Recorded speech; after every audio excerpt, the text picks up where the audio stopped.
Hello my dear students, welcome to Batham class.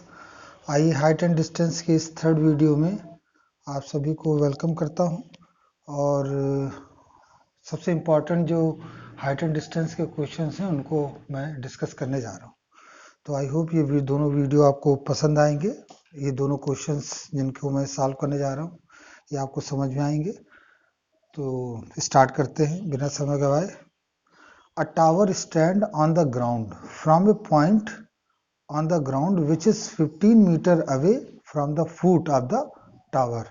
मतलब एक tower है जो कि कहाँ पर है, ग्राउंड के ऊपर है। ठीक है, ये हमने एक टावर बना दी। ये भी आप जो भी बनाए उसको लिखे जरूर। और ये ग्राउंड से which from A point on the ground, एक ग्राउंड है, ग्राउंड से 15 मीटर अवे एक पॉइंट है जो कि टावर के फुट से कितनी दूरी पर है, 15 metre away. The angle of elevation of the top of the tower is found 60। Angle of elevation हमेशा हॉरिजॉन्टल से ऊपर की ओर होता है, 60 डिग्री। तो कह रहे हाइट ऑफ द टावर बताइए। तो हमने मान ली यहाँ पर हाइट है इसकी h। ध्यान दीजिएगा बच्चों कि ट्रिग्नोमेट्री के इस सेगमेंट में हाइट एंड डिस्टेंस में जनरली हम साइन लेते हैं, कॉस लेते हैं, टेन लेते हैं। लेकिन साइन, कॉस या टेन इस बात पर डिपेंड करता है कि आपका क्या नोन है और क्या अननोन है, क्वेश्चन में क्या दिया है और क्या नहीं दिया। जैसे आप देखिए परपेंडिकुलर और हाइट और एंगल है, इन तीनों में रिलेशन केवल एक ही जगह मिलता है और वो है टेन थीटा। तो हम यहाँ लिख देंगे h/15। ये आपको सोचना पड़ेगा और लिखना पड़ेगा ABC tan 60। क्यों हम लगा रहे बच्चों? क्योंकि इन तीनों में जो रिलेशन है वो tan 60 में ही मिलता है, मतलब 10 के ही एंगल मिलता है, परपेंडिकुलर अपॉन बेस। और यहाँ से हम इसे सॉल्व कर लेते हैं तो 15 tan 60 और tan 60 की वैल्यू आप जानते हैं 15 tan 60 मतलब √3। और बाद में आप √3 की जो वैल्यू है वो आप रख दीजिए, जो मान आएगा वो आपका आंसर हो जाएगा। तो √3 की वैल्यू आप जानते हैं 15 इंटू 1.732 और इसको जैसे मल्टीप्लाई करेंगे 25.98 मीटर आ जाएगा। तो ये बच्चों क्या निकला, हाइट ऑफ द टावर। अब इस क्वेश्चन में एक छोटी सी प्रॉब्लम दिक्कत है जो मैंने नहीं लिखी है, उसको समझिए। इसमें टावर क्या है, ग्राउंड क्या है, वो आपको मेंशन करना पड़े। तो आप लिखेंगे given that AB is a tower।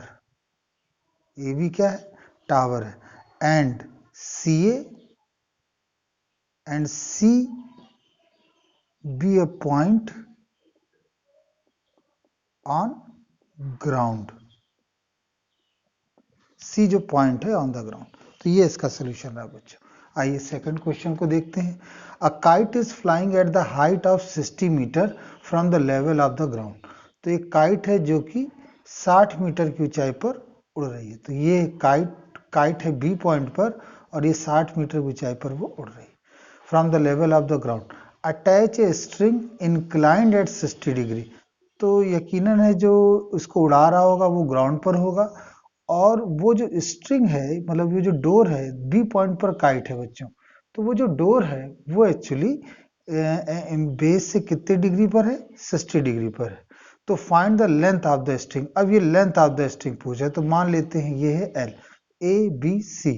तो आपको यहाँ ये बताना पड़ेगा कि काइट कहाँ है। तो आप लिखेंगे late B be a point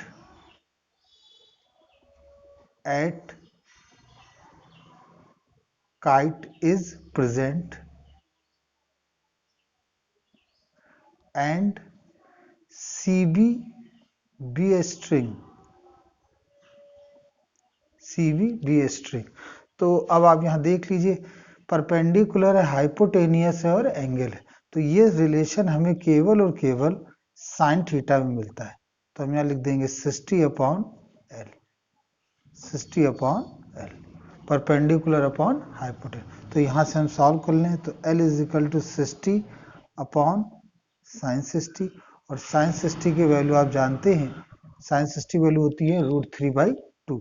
तो √3 नीचे रह जाएगा, 2 ऊपर चला जाएगा और ये 120/2 √3 हो, और इसकी वैल्यू आप सिंपल सा कैलकुलेट कर लेंगे तो जो इसकी वैल्यू आ जाएगी वो होगी sin60 की वैल्यू, चूंकि इन्होंने स्ट्रिंग पूछी है तो sin60 की वैल्यू बहुत ही सिंपल सी।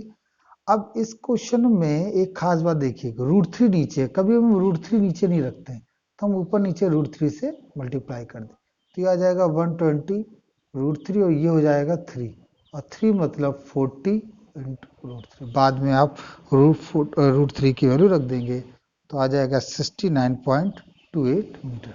तो ये दोनों ही क्वेश्चन बहुत ही इम्पॉर्टेंट और बहुत ही इजी थे जो मैंने आपको बताए। अब एक क्वेश्चन और हम इसी सीरीज में ही नोट कर रहे हैं, इसको भी आप समझ लें जिससे कि ये क्वेश्चन आपको परफेक्टली क्लियर हो सके। क्वेश्चन दे रखा है कि if the length of a shadow वाले क्वेश्चन बहुत होते हैं। If a length of shadow cast by a pole be √3 times the length of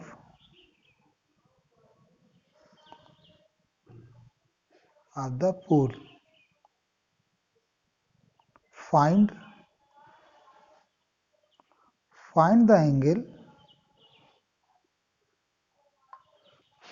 angle of elevation. Find the angle of elevation of the sun. तो चलिए इस question को भी देख लेते हैं बच्चों। इस क्वेश्चन में क्या कहा है, इन्होंने ये कहा है कि एक हमारे पास if a length of the shadow cast by a pole be √3 times the length of the pole, तो पहले पोल तो वर्टिकल होता है, पोल हमने बना दिया, ए बी इज ए पोल, और ये √3 टाइम्स है, इसका जो शेडो है वो √3 टाइम्स है लेंथ ऑफ द पोल के, तो इसका जो शेडो है वो इधर जाएगा। क्यों भाई? क्योंकि सन जो है वो हमारा इस तरफ है, तो इसका शेडो इधर। तो अगर हम इसकी हाइट h मान लें तो ये जो होगा वो कितना होगा, √3h होगा, क्योंकि अकॉर्डिंग टू क्वेश्चन क्या कह रहा है कि पोल की लेंथ के √3 टाइम्स है, तो वो हमने √3 टाइम्स यहाँ लिख दिया। अब कह रहे हैं एंगल ऑफ एलिवेशन बताओ।